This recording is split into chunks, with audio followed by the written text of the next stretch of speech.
பார்க்க போகிறது 7th சோசியலில் இருக்கக்கூடிய தென்னிந்திய புதிய அரசுகள் பிற்கால சோழர்களும் பாண்டியர்களும் அப்படிங்கிற லெசனில் பிற்கால சோழர்களை பற்றி பார்த்துட்ருக்குறோம். அதில் உள்ளாட்சி நிர்வாகம், சபையோர், நகரத்தார், நாட்டார், இதெல்லாமே ஒரு அமைப்பு. இந்த அமைப்பின் மூலமாக தான் உள்ளாட்சி நிர்வாகம் செயல்பட்டது.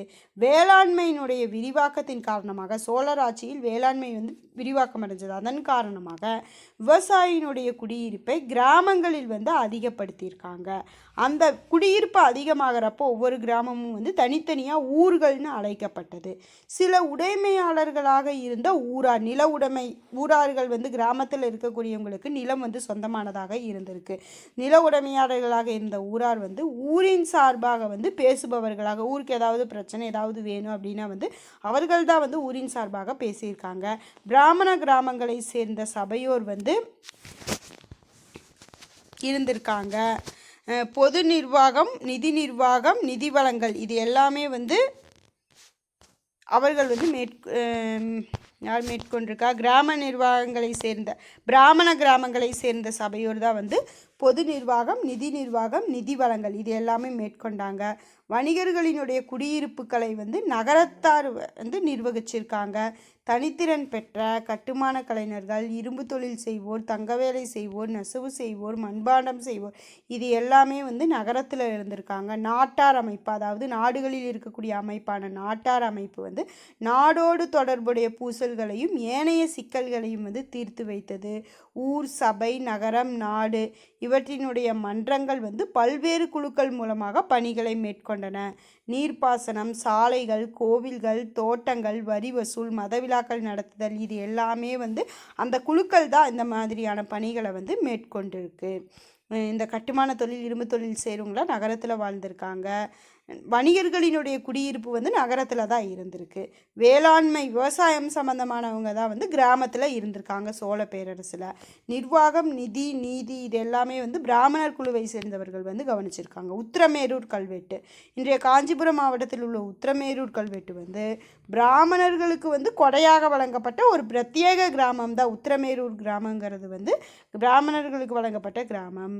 இது கிராம சபைக்கான உறுப்பினர்கள் எவ்வாறு தேர்ந்தெடுக்கப்பட்டுள்ளனர் குறித்த தெரிவான விளக்கம் இந்த உத்திரமேரூர் கல்வெட்டில் இருக்குது. கிராம சபை உறுப்பினர்கள் குடவோலை முறை மூலமாக தேர்ந்தெடுத்திருப்பாங்க சோழர் ஆட்சி முறையில். அது எப்படி அப்படின்னா ஒவ்வொரு குடும்பமும், அதாவது குடும்பி, அந்த காலத்தில் சோழ பேரரசில் குடும்பின்னு சொன்னது இப்போ வார்டு, ஒவ்வொரு குடும்பியிலிருந்தும் உறுப்பினர்கள் ஒருவர் தேர்ந்தெடுக்கப்படுறாங்க. அந்த உறுப்பினரில் மொத்தம் 30 குடும்பங்கள், அப்போ 30 உறுப்பினர்கள் இருந்திருக்காங்க. ஆடவர் அவங்களுடைய வயது 35லேருந்து 70 வயதுக்குள்ளே இருந்திருக்கு. 30 உறுப்பினர்கள், வயது 35லேருந்து 70 வரைக்கும் இருந்திருக்கு. அவர்களுடைய தகுதி என்னன்னு பார்த்தா வேத நூல்களையும் சமய நூல்களிலும் தேர்ச்சி பெற்றிருக்கிறோம். அப்போ தான் அதில் உறுப்பினராக தேர்ந்தெடுக்க முடியும். நில அல்லது சொந்த வீடு உடையவராக அவருக்கு இருக்கணும். இதுதான் தகுதியாக சொல்லியிருக்காங்க. அவர்கள் குடவோலை முறை மூலமாக தேர்ந்தெடுக்கப்பட்டிருக்காங்க. எப்படி அப்படின்னா, தகுதியுடைய வேட்பாளர் பெயரை பனையோலையில் எழுதி போட்டு மண்பாண்டக்குள்ளே போட்டு மூத்த உறுப்பினர் ஒருவர் ஒரு சின்ன சிறுவனை வர சொல்லி அதை எடுக்க சொல்லி அதன் மூலமாக யார் தேர்ந்தெடுக்கப்படுறாங்களோ அந்த முறையில் தான் தேர்ந்தெடுக்கப்பட்டிருக்காங்க. இம்முறையிலே பல்வேறு குழுக்களினுடைய பெயர்களும் குழுக்களும் முடிவு செய்யப்பட்டிருக்கு. வருவாய், சோழர்களுக்கு வருவாய் எங்கே கிடச்சிருக்கு அப்படின்னா பொது வருவாய் நிலவரி மூலம் தான் கிடச்சிருக்கு. அந்த நிலவரியை தான் சோழர் ஆட்சியில் தான் காணிக்கடன் அப்படின்னு சொல்கிறாங்க. அப்போ காணிக்கடன் அப்படின்னா நில வருவாய். நிலவரி நிர்ணயம் செய்ய விரிவான நில அளவை பணி மேற்கொள்ளப்பட்டுள்ளது. அந்த நில வருவாய் எப்படி வாங்கியிருக்காங்க அப்படின்னா 1/3 வரியாக மகசூலில் கிடைக்கக்கூடிய மகசூலில் 1/3 வரியாக வாங்கியிருக்காங்க. அந்த ஒரு பங்கு பணமாக வாங்காமல் தானியமாக வாங்கியிருக்காங்க.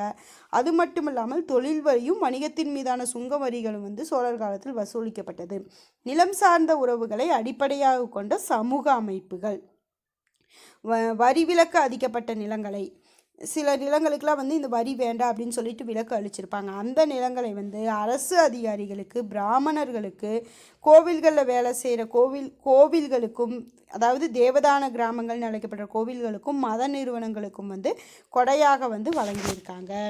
பள்ளிச்சங்கம் அப்படின்னா, பள்ளிச்சந்தம் அப்படின்னா என்ன அப்படின்னா சமண சமய நிறுவனங்களுக்கு கொடையாக வழங்கப்பட்ட நிலங்களை பள்ளி சந்தம் அப்படின்னு வந்து சொல்லியிருக்காங்க. வேளாளர் அப்படின்னா வந்து வேளாண் வகை நிலங்களுக்கு உடைமையாளர்கள், சொந்தக்காரர்கள், அவங்களத்தான் வந்து வேளாளர் அப்படின்னு சொல்லியிருக்காங்க. வேளாளரில் ஒரு பிரிவினர் வந்து உளுக்குடி. அவர்கள் வந்து நிலங்களினுடைய உரிமையாளராக இருக்க இயலாது. இல்லாதவர்கள் வந்து உரிமையாளராக இல்லாதவங்க வந்து உளுக்குடி அப்படின்னு அழைக்கப்பட்டாங்க.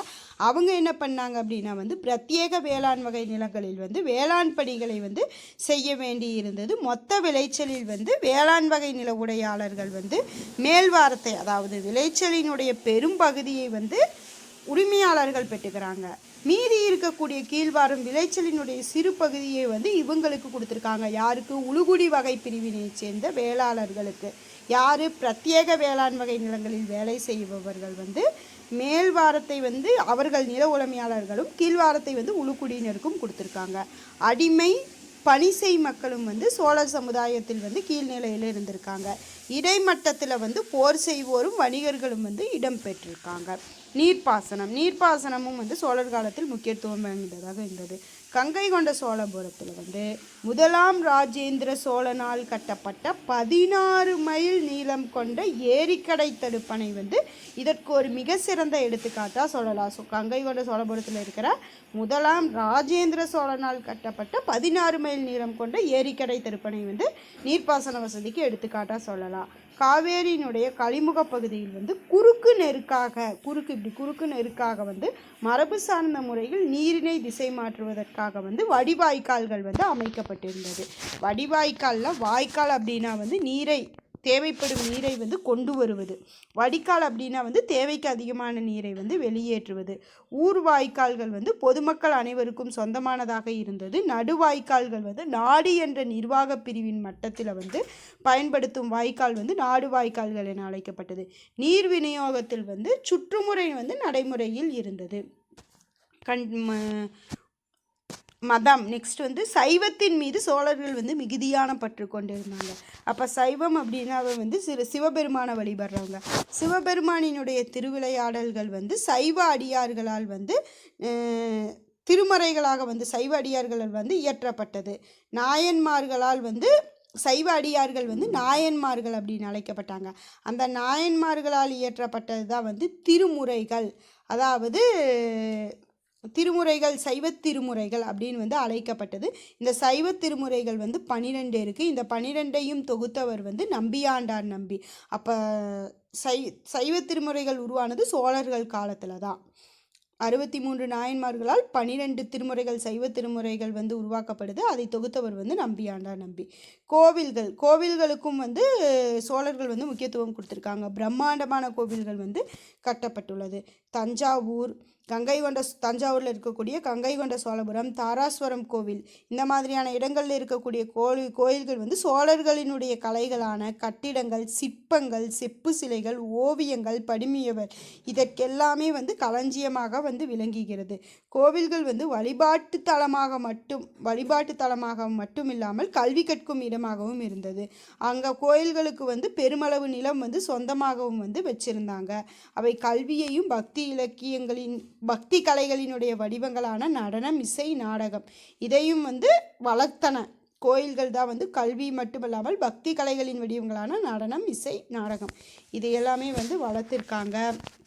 நடனமாதர், இசைக்கலைஞர்கள், பாடகர்கள், இசைக்கருவிகளை மீட்டுவோர், அர்ச்சகர்கள் இவர்கள் எல்லாமே வந்து கோவில் பணியாளர்களாக வந்து இருந்திருக்காங்க. சோழர்களினுடைய கல்விப்பணி, சோழர்கள் வந்து கல்வி பணிக்கு வந்து ஆதரவு கொடுத்துருக்காங்க.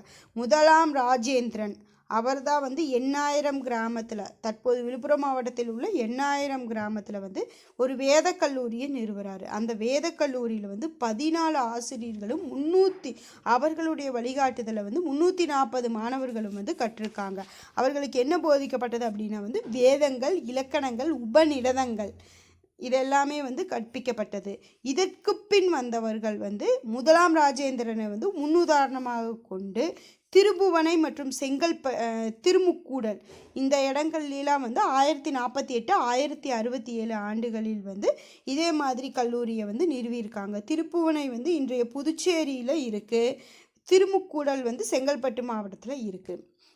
பெரிய புராணமும் கம்பராமாயணமும் வந்து சோழர் காலப்பகுதியை சேர்ந்தவை தான், இக்கால பகுதியை வந்து சேர்ந்தவை. வணிகம் வந்து சோழர்கள் காலத்தில் வந்து தலை தோங்கியது.